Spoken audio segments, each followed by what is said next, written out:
everybody, and welcome to Jen Stoops, where I'm going to be doing something I haven't done in a while. I'm going to be playing through a video game on this channel. And, you may remember a while ago I did the Pokemon Nuzlocke that I never finished.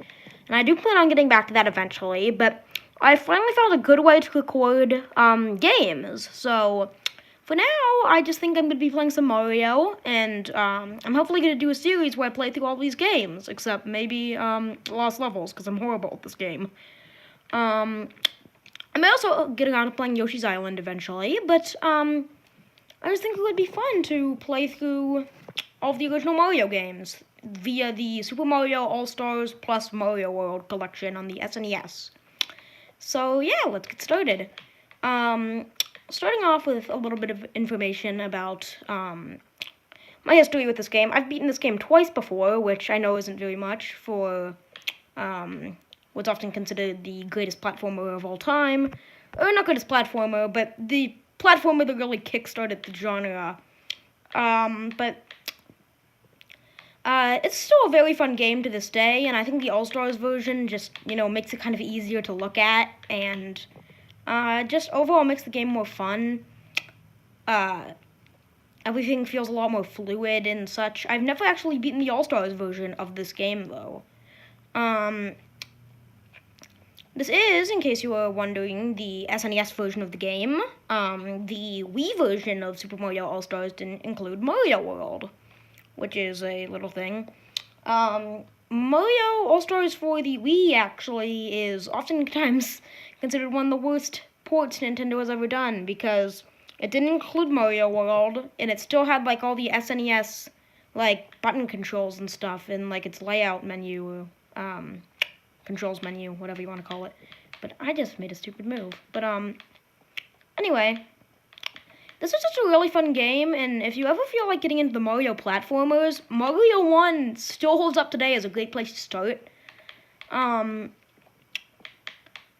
I know there's a 1-up I could get here if I was Super Mario. Actually, I can. Frick. Mario 1 did not let you go backwards, though, so if you missed something like I did there, there's no going back. But, anyway, I'm sure many of you have heard of two very infamous tricks you can pull here.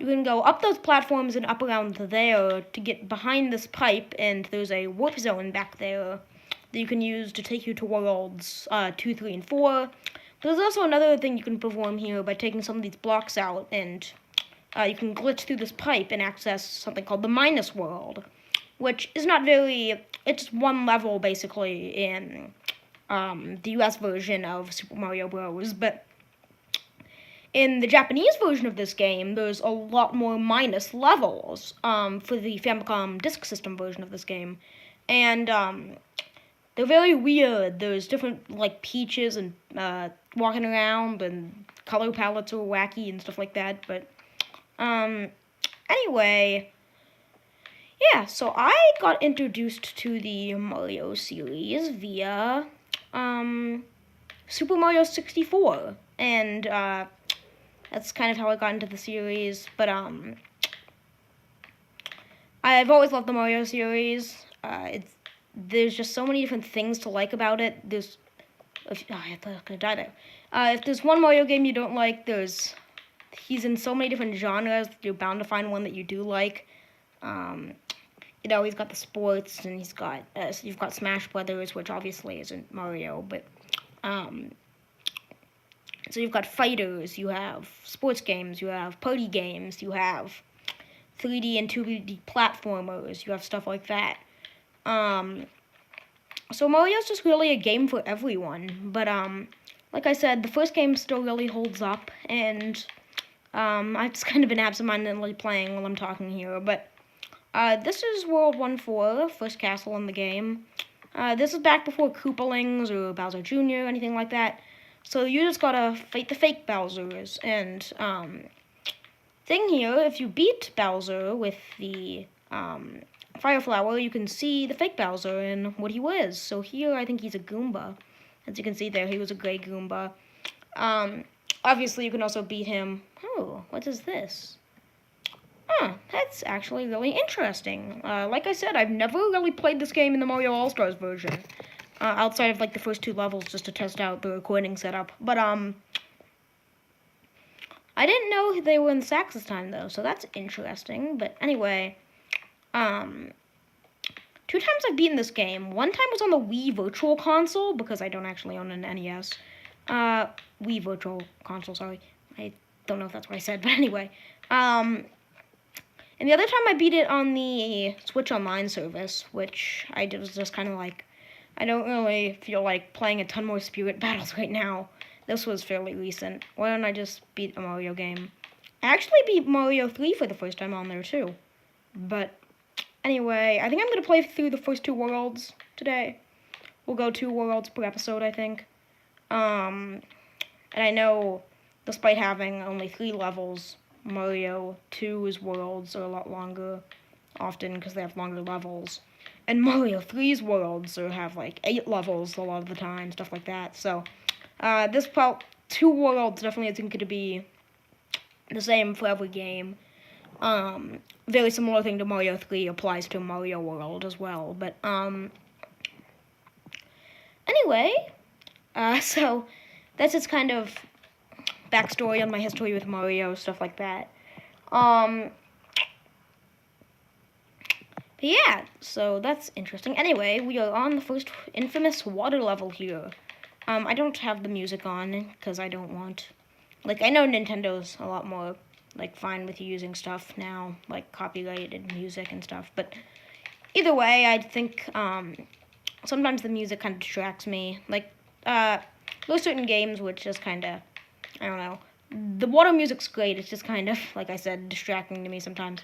And just, sometimes when I'm playing games, I just like to, you know. But anyway,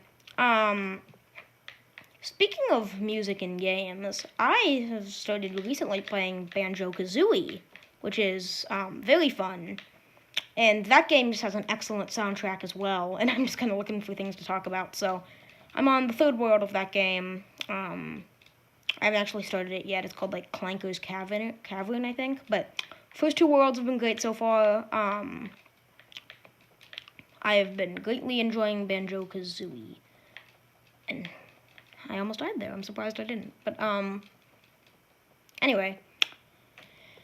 So, yeah, that was fun. But, anyway, let's continue on to World 2-3. And if I remember correctly, this is one of the, as I like to call them, bridge levels, where you're kind of on this bridge and Cheep Cheeps are jumping out at you.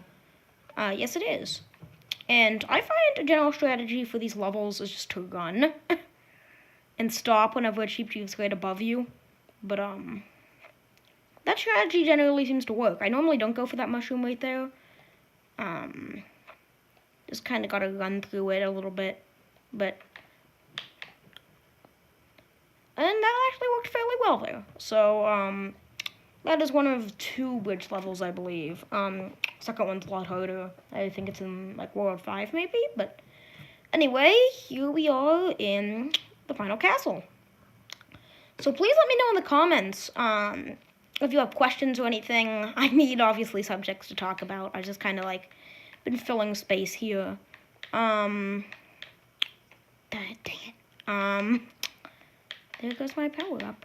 But, there are definitely some more annoying castles later in this game.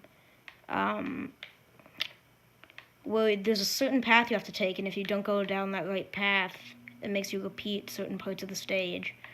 But, and I know there's, like, one castle that does that in New Super Mario Bros. U or something. But anyway, I'm probably going to die here. There we go! So that is the first 2 worlds of Super Mario Bros. So anyway, I want to thank you all for watching, and, there's 2 Toads now. But I would love to hear your reception of this episode, and any improvements you think I could make. And I will thank you all for watching, and I will see you in the next episode.